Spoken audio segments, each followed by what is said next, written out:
Merci. Bonjour à tout le monde.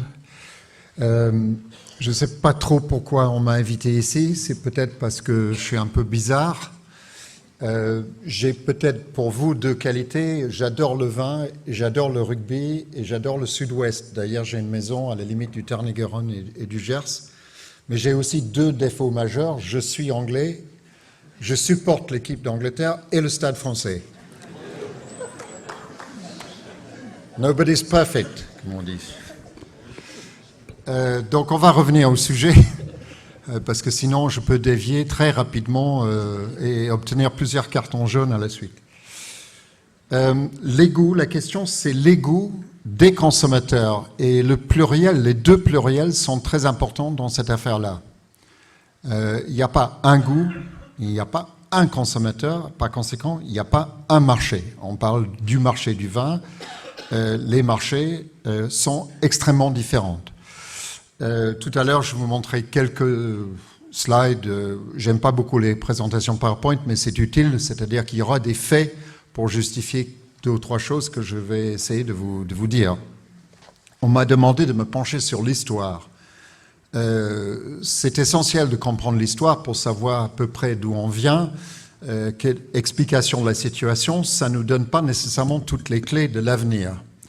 Un grand poète français, multicarte lui aussi, dans tous les sens du terme, Jean Cocteau, a dit « Celui qui regarde la tradition en arrière risque de se voir transformer et la tradition avec en statue de sel. » C'est-à-dire que si on est obsédé par le passé, c'est comme conduire une voiture avec les yeux rivés dans le rétroviseur, on rentre vite dans une autre voiture ou dans un mur. Mais l'histoire porte beaucoup d'enseignements. Et je pense en particulier à un grand agronome, peut-être le premier en France, je ne sais pas, je suis le seul non scientifique ici, donc je suis mal placé pour en parler, Olivier de Serres, qui publiait en 1600, donc au tout début du XVIIe siècle, son livre magistral, L'agriculture et le ménage des champs, je crois, c'était le titre, et il disait « Rien ne vous sert de faire de grands vins si vous n'ayez de grands marchés ». Alors ça, c'est un double enseignant. Bien sûr, faut tendre vers le meilleur vin possible, mais si vous ne pouvez pas le vendre, ça ne vous sert pas à grand-chose, sauf votre ego, mais votre banquier ou vous-même, vous ne serez pas très content. Donc il faut se pencher sur les marchés. C'est un peu mon rôle ce matin, je vais essayer de le faire.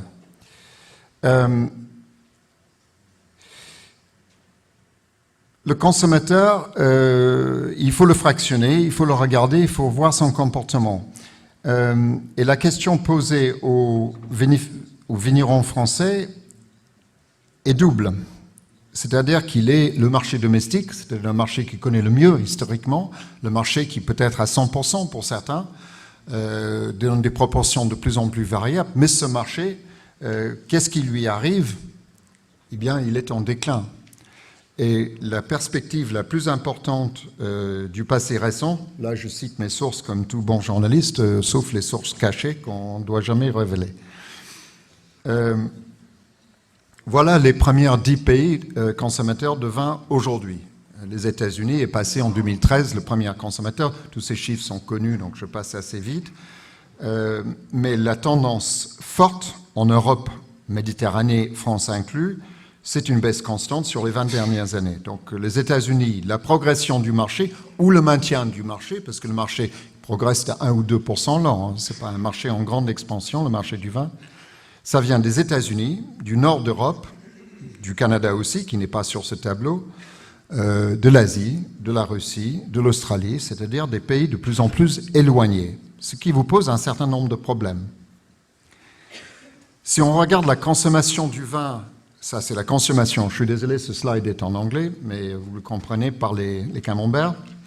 L'Europe est en bleu et l'Europe baisse constamment sur la part de consommation mondiale. C'est toujours majoritaire, un peu plus de 60%. Regardons les 3 pays majeurs de la production qui constituent à peu près 45% de la production mondiale encore aujourd'hui, en baisse constante depuis les 20 dernières années. Pour vous donner un ordre d'idée, la consommation par habitant par an en Angleterre, en Grande-Bretagne, est quasiment l'équivalent de la consommation par habitant par an en Espagne, 3e producteur mondial. Ce qui a provoqué le gouvernement espagnol et l'ensemble des vignerons de déclencher une campagne nationale pour promouvoir le vin. On en rêve en France. Hein, Monsieur Evin, entendez-vous?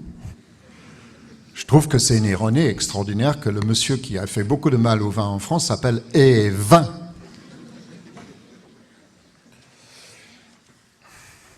Alors, voilà, consommation en alcool, le vin était très dominante, ne l'est plus si dominante que ça.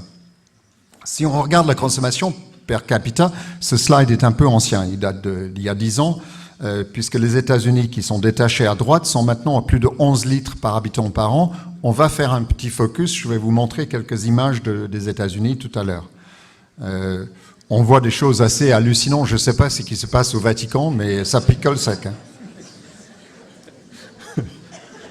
Je crois que c'est le nouveau pape, il est argentin, ça peut expliquer des choses. Mais les grands pays sont là et sont en déclin, la France, l'Italie, etc. Croatie se défendent bien, la Slovénie. Il faut regarder parfois les petits marchés, hein, les petits ruisseaux font les grands rivières. Bon, ça c'est un slide qui n'a pas beaucoup de sens ici, donc je passe très vite. Voilà des projections. Maintenant, on va commencer à se tourner un peu plus vers l'avenir. Je vais regarder un peu le marché des États-Unis en détail. Ça, c'est une projection à l'horizon de 2017. C'est demain. Hein. Selon Vinexpo ISWR, les États-Unis vont consommer 13,66 litres par habitant. Aujourd'hui, ils sont un peu plus de 11, c'est-à-dire que ce marché va augmenter, va continuer à augmenter. La Chine, c'est totalement imprévisible, mais bon, il faut faire des projections. On revient à ce qu'on constate. Et là, je laisse ce slide et je vais raconter peut-être des anecdotes. Lorsque je suis arrivé dans votre beau pays en 1973, je buvais du vin dans des bouteilles d'1 litre avec des étoiles autour et des capsules en plastique dessus qui s'appelaient GVA, Préfontaine, des choses comme ça. Et maintenant, je bois autre chose. Donc, quelque part, je suis un modèle de l'évolution de la consommation dans ce pays. La consommation par habitant dans ce pays, sur les 20 dernières années, a été divisée par 3 de vin. Alors, bien sûr, on boit beaucoup moins, heureusement peut-être, sûrement, mais on boit beaucoup mieux, parce que la valeur de cette consommation est en augmentation, la valeur totale. Mais ça pose des problèmes de réorientation. Et je vais revenir à des sujets plus liés au climat tout à l'heure, quand on parlera des tendances. Les grandes tendances en France, c'est la bulle, le rosé, le bio, même si c'est très marginal encore, mais c'est en augmentation constante. Et puis les restrictions légales. Moi, j'ai la chance de participer à une émission de radio, le seul qui existe sur le vin en France, sur une chaîne économique qui s'appelle BFM. Ça fait 12 ans que ça existe, on n'a jamais eu de problème. Paradoxe, on ne peut pas faire la même chose à la télé. C'est hypocrite, mais c'est ainsi. Autrefois, on pouvait montrer des choses comme ça. Ouais, ne prenez jamais la route sans un petit verre. Vous imaginez ça aujourd'hui? Mais alors, qu'est-ce qui marche? Qu'est-ce que les jeunes boivent? Ils boivent du rosé, mais on ne peut pas montrer ça. Eh non, séduction. Ouais. Voilà. Donc, il faut se tourner vers l'extérieur. L'avenir est ailleurs. Aller vers l'ouest, jeune homme, disaient les Américains. Nous, il faut aller à la fois vers l'est et vers l'est, c'est très compliqué, et parfois vers le nord aussi. Voilà les marchés en expansion. Et voilà la valeur, parce qu'on parle beaucoup de volume. En général, dans ces genres de présentations, on parle de volume, mais il faut parler de valeur. Pour vous, c'est essentiel, créer de la valeur avec vos produits, avec vos vins, et je dois montrer un petit drapeau Union Jack, puisque apparemment la valeur dans mon pays natal est le plus élevée au monde du vin. Mais c'est parce que les Anglais sont des marchands, c'est-à-dire que c'est des trafiquants en gros. Ils importent, ils réexportent, on ne sait pas où ça va. Parfois, ils arrangent les vins. Le champagne à bulles a été inventé en Angleterre, vous le savez. Personne n'est de champagne ici, donc je peux le dire. C'est des historiens français qui l'ont dit. Donc, il se passe des choses. Le Canada, c'est très intéressant. Ça consomme bien aussi. Certains d'entre vous ont été au Canada, ou vous avez un voyage en perspective, je crois. Je vous conseille d'investiguer le Canada. C'est un pays très intéressant. Alors, on va faire un zoom, je l'ai promis, sur le marché US. Question de temps, ça va? Il me reste combien de temps? Ça va. C'est-à-dire, tu peux être précis, hein? C'est vrai? Oui. OK, donc je fais vite. Donc vous voyez, là c'est très intéressant ce slide, puisque vous voyez que le vin maintenant, là c'est du déclaratif, donc il faut toujours se méfier du déclaratif, mais le vin a rejoint la bière en intention de consommation aux États-Unis. C'est la première fois, c'est un pays qui consommait de la bière et des spiritueux. Sur les 25 dernières années, il y a eu une progression constante de la consommation de vin aux États-Unis. Voilà le chiffre, parlons. Regardons cette carte, elle évolue. Ça, c'est la consommation par État. Vous savez que chaque État aux États-Unis a ses propres règles sur la consommation. Il y a des grands blancs, c'est Utah. C'est un dry state, interdiction de vente de l'alcool. C'est les Mormons. Bon. Donc, vous voyez que les deux pôles de consommation, étaient la côte Est et la côte Ouest, sont en train de se rejoindre, et la consommation de plus de 3 gallons, hein, ce n'est pas des litres, c'est-à-dire plus de 11 litres par an, le nombre d'États qui consomment ça est en augmentation constante. Voilà l'état 2011. On est proche de 12 litres maintenant. 40% des Américains consomment de l'alcool. Alors, maintenant les tendances. Parlons de tout. L'emballage, il faut plus de créativité, plus de recyclage, plus de légèreté. Si je simplifie les messages, c'est ça. Les fermetures, il y aura plus de capsules à vis. Il y en a marre des bouchons qui puent et qui oxydent le vin. Je sais que c'est marginal en France, ce n'est pas marginal dans tous les pays. Regardez les chiffres. 90% Nouvelle-Zélande, 80% Australie, 52% en Grande-Bretagne, 43% aux USA. C'est des chiffres globaux sur le volume de vin vendu. Bien sûr, c'est parfois des vins les moins chers, mais il y a de plus en plus de producteurs haut de gamme qui les utilisent. La restauration. On va voir beaucoup plus de ventes ouvertes dans tous les pays. On le voit avec les machines qui se développent pour conserver le vin et services ouverts. Dans les types et styles de vin, plus de diversité. On cherche des histoires, on cherche de la diversité. Je parle des marchés matures.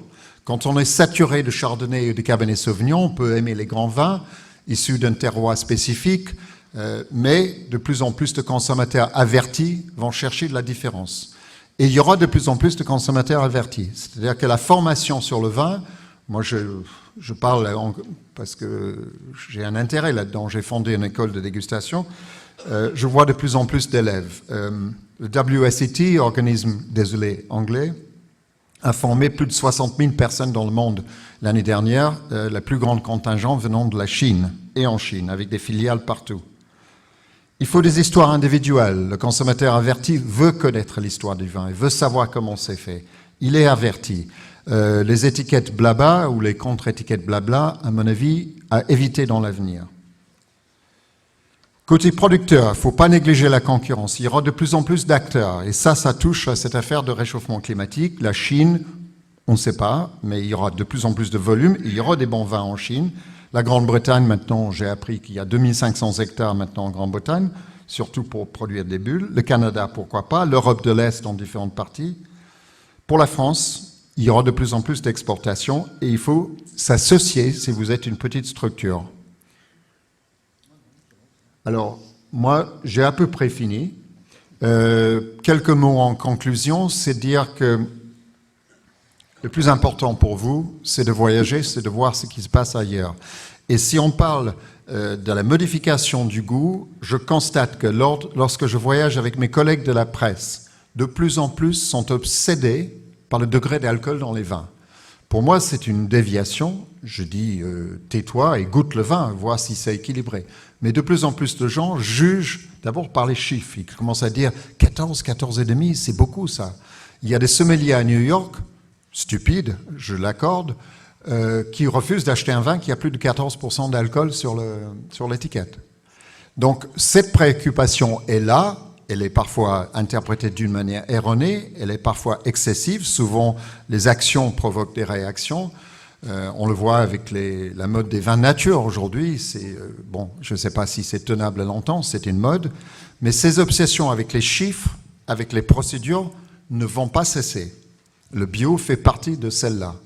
Donc je pense que la légèreté, la recherche du fruit, quand je regarde ce qui se passe au Chili par exemple, au Chili, il y a eu un mouvement sur les 10-15 dernières années vers les régions plus fraîches, vers la côte ou vers l'altitude, pour produire léger. C'est-à-dire que des vins lourds, riches en alcool et ou surboisés, c'est fini. On voit aujourd'hui sur les étiquettes en Australie, en Californie, Unoaked Chardonnay, clairement mentionné comme argument de vente. Donc les choses évoluent, les choses ne cesseront pas d'évoluer. Je ne suis pas Madame Soleil, je ne peux pas vous projeter le marché dans 20 ans, j'aimerais bien, mais regardez partout et voyagez et regardez ce qui se passe dans chaque marché. Voilà, merci.